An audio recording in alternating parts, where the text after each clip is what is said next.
नमस्कार, आप सभी का बहुत बहुत स्वागत है। मेरा नाम रुबिका लियाकत है। इस वक्त 4:50 हो रहे हैं और आप देख रहे हैं गूंज न्यूज 18 इंडिया पर, पावर्ड बाय विक्रम टी। आपका शो गूंज इस बार आपको एक बार फिर से शुक्रिया अदा करता है, क्योंकि आप इस पर लगातार अपना आशीर्वाद बरसा रहे हैं, व्यूज के रूप में भी और फेथ के रूप में भी, यानी विश्वास के रूप में भी। बहुत बहुत शुक्रिया। 2 फरवरी को लोकसभा में नेता प्रतिपक्ष राहुल गांधी राष्ट्रपति मुर्मू के अभिभाषण पर धन्यवाद प्रस्ताव की चर्चा में बोल नहीं पाए, यह आरोप लगाया जा रहा था। अब वो कसक आज राहुल गांधी ने अपने 53 मिनट 11 सेकंड के भाषण में पूरी कर दी है। शुक्र है मंगलवार से बजट सत्र पर संसद में चर्चा शुरू होगी। चर्चा जिसके लिए संसद नाम की संस्था बनी है, हंगामा नहीं, इसके लिए नहीं बनी है ये संसद। ये हंगामा करीब 29 घंटे 13 मिनट तक होता रहा, उस मुद्दे पर जिस मुद्दे से ना आपको फर्क पड़ता है, ना आम जनता को फर्क पड़ता है और ना किसी और। खैर, जब लोकसभा में चर्चा हुई और नेता प्रतिपक्ष ने अपनी बात रखी, तो क्या क्या बातें रखी वो आपको जाननी चाहिए। राहुल गांधी ने आज बजट से लेकर अमेरिका से ट्रेड डील पर सरकार को जमकर निशाने पर लिया। शब्दों का चयन कभी ऊपर नीचे हो रहा था, बहुत रोक-टोक भी हो रही थी, लेकिन उसके बीच राहुल गांधी ने बजट से ज्यादा ट्रेड डील पर सरकार को घेरा। डील की जिन बातों को राहुल गांधी ने मुद्दा बनाया, वो कौन कौन सी थी, उस पर आप जल्दी से नजर डाल दीजिए। अमेरिका 1 साल पहले तक भारत पर औसत 3% टैरिफ लगाया करता था, अब वो 18% हो गया है। टैरिफ पर कैसे मान गया? भारत अमेरिका पर 16% के करीब औसत टैरिफ लगाता था, अब भारत 0% करने पर कैसे सहमत हो गया? भारत सरकार ने कृषि क्षेत्र को अमेरिका के लिए कैसे खोल दिया?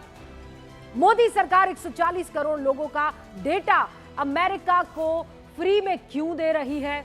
अमेरिका को यह हक कैसे मिल गया कि वो तय करे कि भारत किससे तेल खरीदेगा?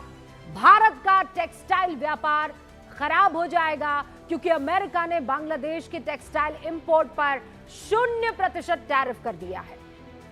इन सवालों को उठाते हुए राहुल गांधी ने सरकार पर सीधे सीधे देश को बेचने का आरोप मढ़ दिया, और मैं चाहती हूं वो बयान आप सुनिए।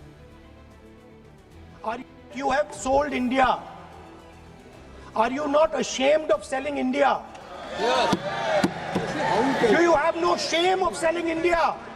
You have sold our mother, Bharat Mata. Do you have no shame? तो राहुल गांधी ने लोकसभा में जैसे ही अपना भाषण खत्म किया, वो 53 मिनट का भाषण जैसे ही उन्होंने खत्म किया, फौरन लोकसभा से बाहर चले गए।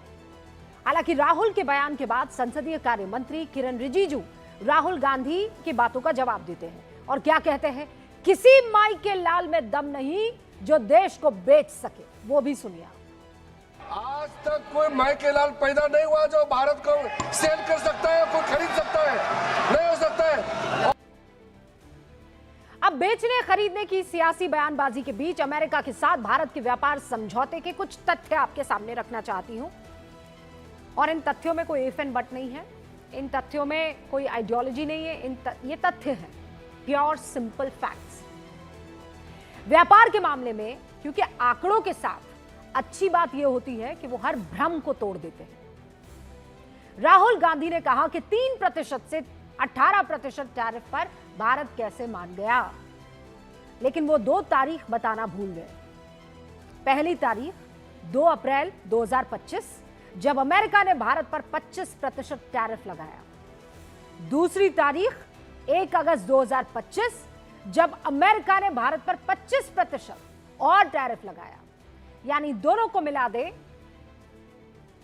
कुल मिलाकर 1 फरवरी 2026 तक भारत पर 25% टैरिफ। भारत सरकार डील से 25% टैरिफ कम करके 18% तक ले आई है, यानी 32% की कमी, जो पाकिस्तान और बांग्लादेश से कम है, जिनका नाम लेकर राहुल गांधी संसद में सरकार पर तंज कस रहे थे। राहुल जी ने कहा कि भारत अमेरिकी निर्यात पर 0% टैरिफ करने को तैयार हो गया।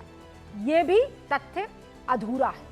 डील बताती है कि भारत अमेरिका के कुछ सामान पर 0% टैरिफ लेगा, लेकिन मतलब 0% हुआ तो कोई टैरिफ नहीं, ठीक वैसे ही अमेरिका भी करेगा।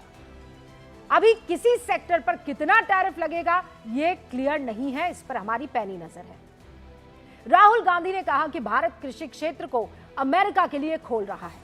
भारत सरकार ने साफ कर दिया है, जो अनाज भारत में भरपूर मात्रा में पैदा होता है उस पर हमारी पॉलिसी चेंज नहीं होगी। हम ना तो गेहूं पर, चावल पर अमेरिका से आयात करेंगे, ना ही आटा। और जिस सोयाबीन और ट्री नट्स का उदाहरण राहुल गांधी संसद में दे रहे थे, वो पहले से ही भारत अमेरिका से मंगवाता रहा है। और पहले से मतलब राहुल जी की जब सरकार थी, उनकी पार्टी की सरकार थी, तब से। राहुल गांधी ने दावा किया कि भारत ने डिजिटल सेवा करों को हटाकर, यानी उस टैक्स को हटाकर हमारा डेटा असुरक्षित कर दिया है। राहुल गांधी जी ये बात बिल्कुल सही कह रहे होते अगर अमेरिका ने अपडेटेड फैक्ट शीट जारी नहीं की होती। राहुल गांधी के भाषण से कुछ घंटे पहले ही अमेरिका ने ट्रेड डील पर नई फैक्ट शीट जारी की है। पुरानी गलतियों को सुधारते हुए सच्चाई यह है कि भारत ने डिजिटल सेवा करों के हटाने की बात नहीं की है। यह बात अमेरिका मान गया है। राहुल ने तेल खरीद की आजादी पर सवाल उठाए। भारत सरकार ने साफ कर दिया कि भारत अपने फायदे को देखते हुए तेल खरीदेगा, किसी की शर्तों पर नहीं तेल खरीदेगा। बांग्लादेश टेक्सटाइल पर 0% टैरिफ की बात तो सही है, लेकिन उसमें एक कंडीशन है और ध्यान से सुनिएगा वो कंडीशन क्या है कि बांग्लादेश अमेरिका से कपास खरीदेगा, तभी जाकर 0% रहेगा। उस कपास से जो सामान बनेगा और उस पर वो जो बेचेगा उस पर अमेरिका कोई टैरिफ नहीं लगाएगा। तो ये सारे फैक्ट हैं। लेकिन राहुल गांधी ने अमेरिका के साथ ट्रेड डील की तुलना देश को बेचने से कर दी। तो फिर 2008 याद दिलाना जरूरी है। केंद्र में सरकार कांग्रेस की थी, प्रधानमंत्री मनमोहन सिंह थे। उस सरकार के दौरान सबसे पावरफुल नेता कौन था? सोनिया जी। उस सरकार ने भी अमेरिका के साथ एक डील की थी, भारत अमेरिका असैन्य परमाणु समझौता। उस समझौते पर भारत की तत्कालीन कांग्रेस सरकार ने अमेरिका की एक शर्त को मान लिया था। क्या यह झूठ है? वो शर्त थी भारत अपनी सैन्य और असैन्य गतिविधियों को अलग रखने और अपने संपूर्ण असैन्य कार्यक्रमों को अंतर्राष्ट्रीय निरीक्षण के लिए प्रतिबद्ध है। अगर शब्दशः कहूं तो India has committed to separate its military and civil activities and submit its entire civil program to international inspection. इसका मतलब क्या था कि भारत ये मानने को क्या तैयार हो गया था कि वो अपनी परमाणु शक्तियों को सेना और असैन्य उपयोग के रूप में अलग करेगा, और जो परमाणु शक्तियों का इस्तेमाल हम बिजली बनाने और बाकी कामों के लिए करते हैं उस पर दुनिया नजर रखेगी। इस शर्त को क्या कहेंगे? मैं शुरू कर रही हूं गूंज। गूंज